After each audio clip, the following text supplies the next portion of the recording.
Hoy vamos a estar conversando con Sasha Sergio Llorenti, secretario ejecutivo del ALBA, TCP, la Alianza Bolivariana de los Pueblos de Nuestra América, en su modalidad Tratado de Comercio de los Pueblos.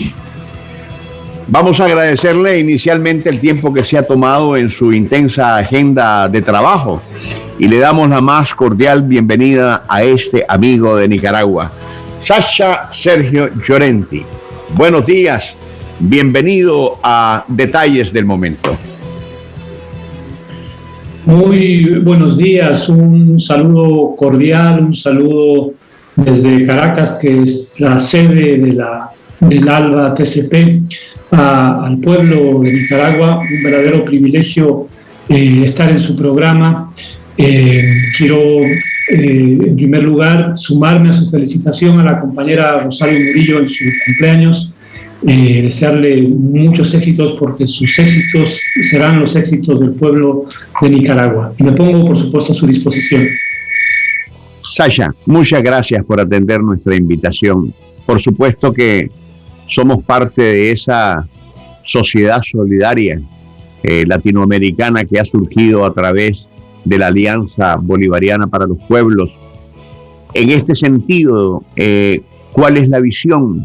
¿Qué es lo que han abordado desde la Secretaría Ejecutiva en este irrenunciable choque, esta relación fatal de los Estados Unidos con Nicaragua, que pretende nuevamente meterse de pies y cabeza en asuntos que son propiamente domésticos de nuestro país, así como lo ha querido hacer con Cuba, con Venezuela, con Bolivia, con otros pueblos de América Latina, que lo único que aspiran en ese particular, Sasha, es ser auténticamente libres?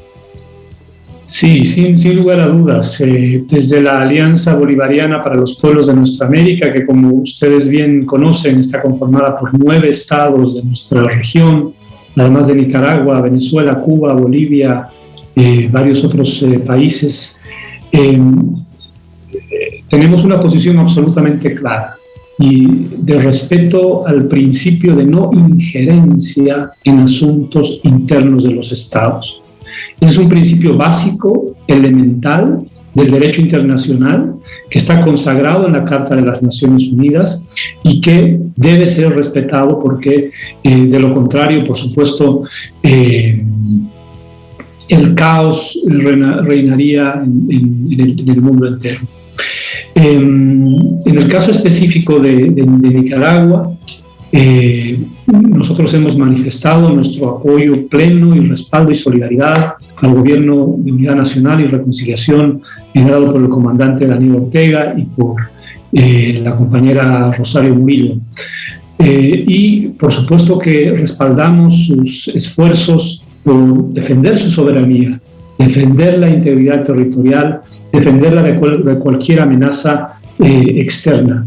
Los pueblos del mundo han aprendido muchísimo de la revolución sandinista, de los enormes logros que se consiguen en el gobierno de Nicaragua.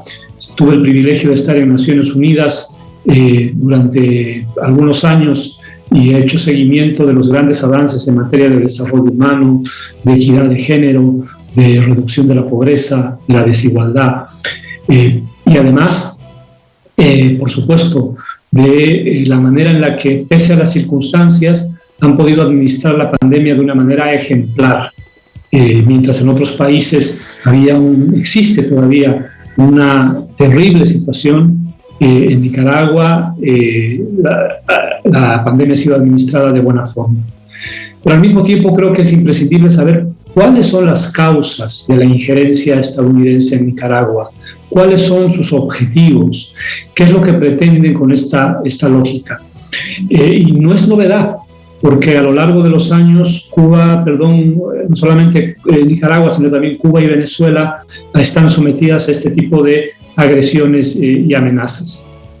En el caso específico de Nicaragua existe incluso una sentencia de la Corte Internacional de Justicia que sentencia a los Estados Unidos por la intromisión e injerencia en los asuntos internos de Nicaragua. ¿Por qué lo hacen?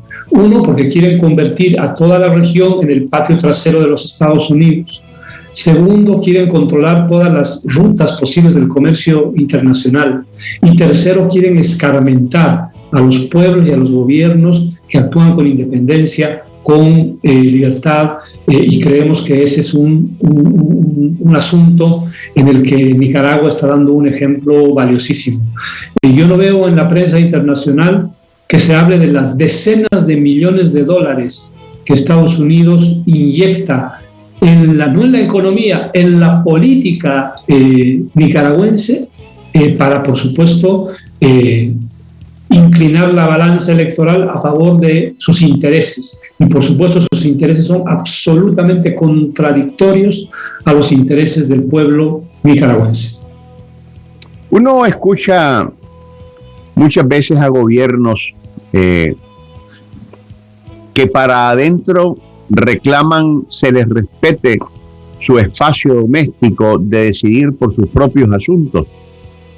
Pero a la hora de situaciones como en la coyuntura que vive nuestro país, Nicaragua, que toma también sus propias decisiones, entonces esos se lanzan contra otros países en una abierta, descarada y burda intromisión en asuntos que no les corresponden, que son propios de los estados. Y en ese sentido, me gustaría su apreciación en cuanto a lo que son las políticas propias de los gobiernos y lo que sienten propiamente los pueblos, porque una cosa es la política de los estados y otra cosa es lo que piensan los pueblos. Nicaragua, en ese sentido, ha recibido la solidaridad de organismos no gubernamentales, de comités de solidaridad, que es donde precisamente se mueven y se identifican los pueblos con causas como las nuestras. Sí, sin lugar a dudas. Yo estoy ahora aquí en Caracas, se está desarrollando el Congreso Bicentenario de los Pueblos, en homenaje y en conmemoración a la batalla de Carabobo, que hace 200 años lideró Simón Bolívar y que consolidó la independencia de Nicaragua y que fue el punto desencadenante para la libertad en todo nuestro continente. Y aquí existe una muy fuerte y sentida solidaridad con Nicaragua, pero es una solidaridad que además tiene que ver con el hecho de que nuestros pueblos tienen un pasado común, tienen desafíos comunes ahora y tienen un destino común. Es inevitable la unidad de nuestros pueblos y una de las maneras en las que se expresa es, por supuesto, esta solidaridad. Y tiene usted mucha razón cuando dice que hay gente que no entiende a nuestros pueblos. Y uno de los principales entes que no entiende a nuestros pueblos es justamente el gobierno de los Estados Unidos. Y permítame hablar de mi país, de Bolivia, que hace poco tiempo sufrió un terrible golpe de Estado.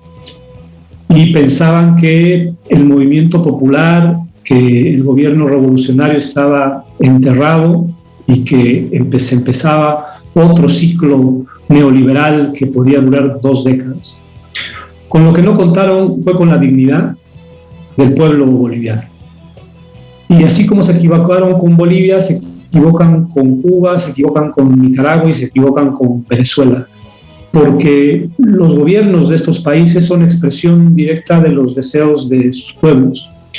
Y en ese sentido es que nosotros estamos convencidos de que estas pruebas serán superadas por el pueblo nicaragüense, que ha dado, reitero, muchas lecciones de cómo preservar la soberanía, la dignidad en situaciones muy, muy, muy difíciles. La injerencia es un asunto terrible, absolutamente peligroso. Lo hemos visto en Bolivia durante el golpe de Estado del año 2019, lo hemos visto en las agresiones aquí contra Venezuela, también contra Nicaragua, que tuvo que afrontar un intento de golpe de Estado. Pero creo que tenemos que aprender las lecciones del pasado y las lecciones recientes. Una de las lecciones del pasado y lección reciente es mantener a la OEA lo más alejada posible de nuestros asuntos internos. ¿Por qué? porque la OEA no es otra cosa más que la punta de lanza de la aplicación de la doctrina Monroe. Y la doctrina Monroe es intentar convertir a nuestra región en el patio trasero de los Estados Unidos. ¿Qué significa el patio trasero? Que se lleven nuestros recursos naturales, que se aprovechen de nuestras rutas comerciales, que conviertan a nuestra mano de obra en mano de obra barata, que nuestros pueblos se conviertan en mercados para sus productos, enterrando a la industria nacional de cada uno de nuestros países, y también, por supuesto, en la lógica del escarmiento. Creo que esto es muy importante. No estamos hablando aquí solamente de posiciones políticas e ideológicas, estamos hablando de intereses también, de los intereses de los pueblos.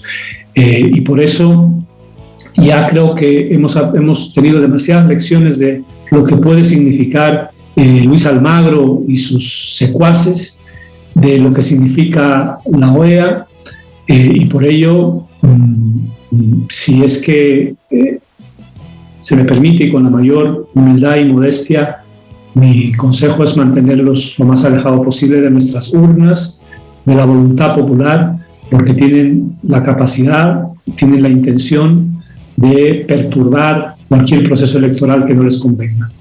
Y aquí es cuando uno se pregunta, Sasha, ¿qué pasa con los organismos planetarios como la Organización de las Naciones Unidas? ¿Qué pasa con los organismos hemisféricos como la Organización de Estados Americanos? ¿Qué pasa con aquellos organismos que responden a estas enormes plataformas, por ejemplo, como la Comisión Interamericana de los Derechos Humanos, el silencio de Bachelet? ¿Qué pasa con todo eso en cuanto al término que corresponde al derecho internacional? ¿No deberían estar estos organismos más bien al servicio del fortalecimiento de la democracia y no para derrumbarla al nombre de las alianzas que hacen con el imperio? Esa es una pregunta muy, muy interesante porque devela la naturaleza del poder global y de la geopolítica. Porque el derecho internacional dice una cosa, pero la realidad nos dice otra distinta. En base al derecho internacional debería respetarse el principio de no injerencia en los asuntos internos, del respeto a la soberanía, a la independencia, a la autodeterminación de los pueblos. Lo que vemos es que las estructuras que usted ha mencionado, muchas de ellas, se convierten en piezas no del engranaje de la integración y del respeto del derecho internacional, sino piezas del engranaje imperial, que son instrumentalizadas para cumplir los fines de los Estados Unidos como potencia hegemónica imperial en este momento, y muchos se subordinan a esa situación. Hemos visto ya, lamentablemente, durante la pandemia, cómo el sistema multilateral no está a la altura de los desafíos globales. No hubo una respuesta colectiva, común, coordinada para enfrentar la pandemia. Ahora los países ricos prácticamente han inmunizado a su población y hay lugares a los que no ha llegado ni una sola dosis de vacunas. Un reciente informe señala que se necesitarán, y lo digo muy despacio, 57 años para vacunar a todo el mundo a este ritmo. 57 años. El dinero va a los bancos y no para la provisión de vacunas, y esa es una situación verdaderamente inmoral, porque muchos de los muertos durante la pandemia, de personas mayores o personas con enfermedades de base, son muertos producto de esta lógica de los países ricos, que han privilegiado no solamente la acumulación de vacunas, sino vacunar incluso a gente sana en sus países antes de hacerlo de manera global. Anteayer, Lula da Silva, expresidente brasilero, hablaba de la palabra genocidio, porque murieron más de 500.000 de personas en Brasil. ¿Cómo calificamos lo que hacen los países ricos del norte con esa política de apartheid con relación a las vacunas. Ese es un ejemplo. Así funciona la Organización de Estados Americanos, así funcionan distintas instancias que lo que hacen es privilegiar los intereses de los más poderosos. Y esto que usted ha mencionado, Sasha, ahorita, es apenas una arista en relación a la pandemia de lo que está pasando en el mundo. Pero estas políticas injerencistas, invasivas, agresiones por parte de Estados Unidos contra pueblos como los nuestros, apuntan no necesariamente a disparar contra los representantes de gobiernos que tienen una visión social de su democracia desde el punto de vista revolucionario, sino que apuntan directamente e indiscriminadamente a los pueblos, porque vemos el caso de Venezuela, un país rico petroleramente, pero devastado por ese bloqueo, ese cerco. Vemos el caso de Cuba y ahora quieren hacer lo mismo contra nuestro país. No agreden a los gobernantes, agreden, asesinan, matan a los pueblos.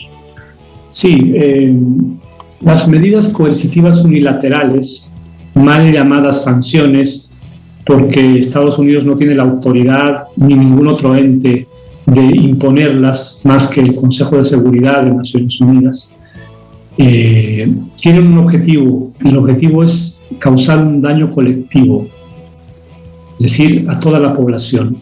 Y el objetivo es dañar la economía, dañar la infraestructura, promover el descontento para así pretender un cambio de carácter político en los países.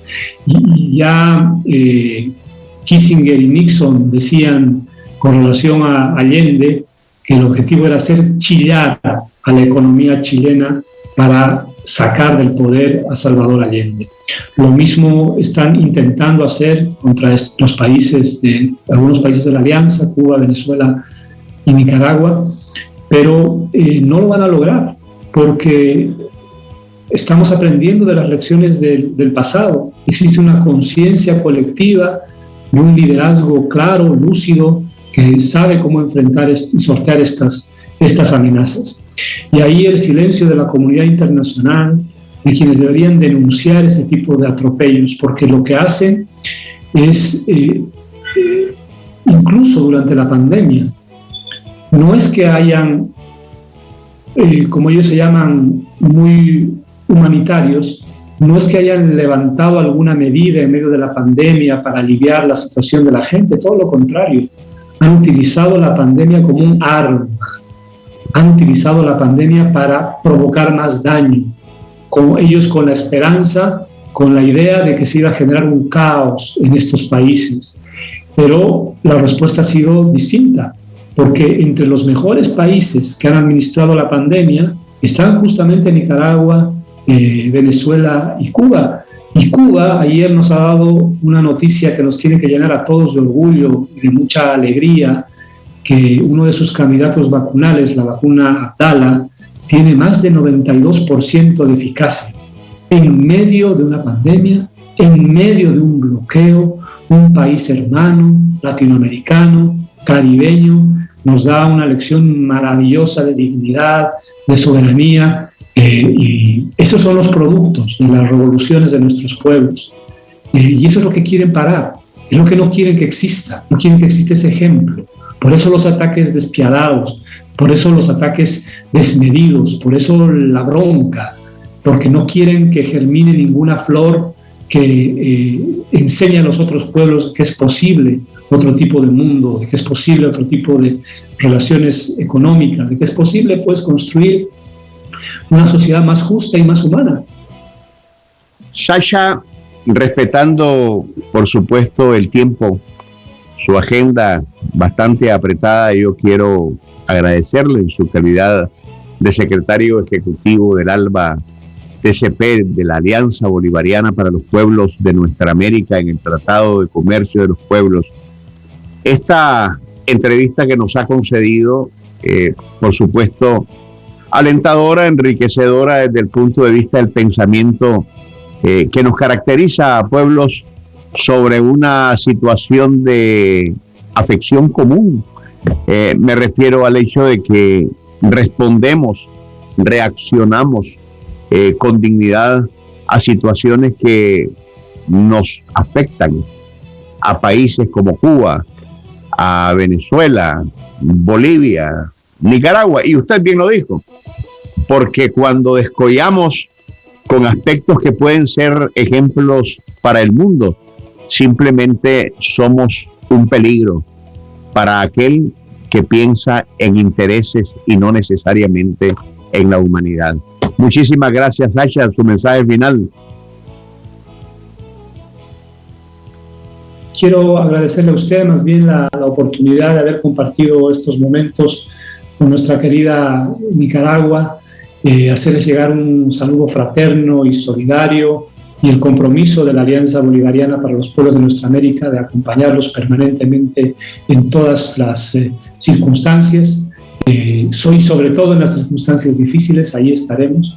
Y mi abrazo a la distancia a la compañera Rosario en su cumpleaños. Muchísimas gracias por este enlace desde Venezuela. Y usted, amigo televidente, quédese con nosotros. Nos vamos a ir a una breve pausa comercial, pero a nuestro regreso retomamos nuestro acostumbrado comentario editorial. Quédese con nosotros, ya volvemos.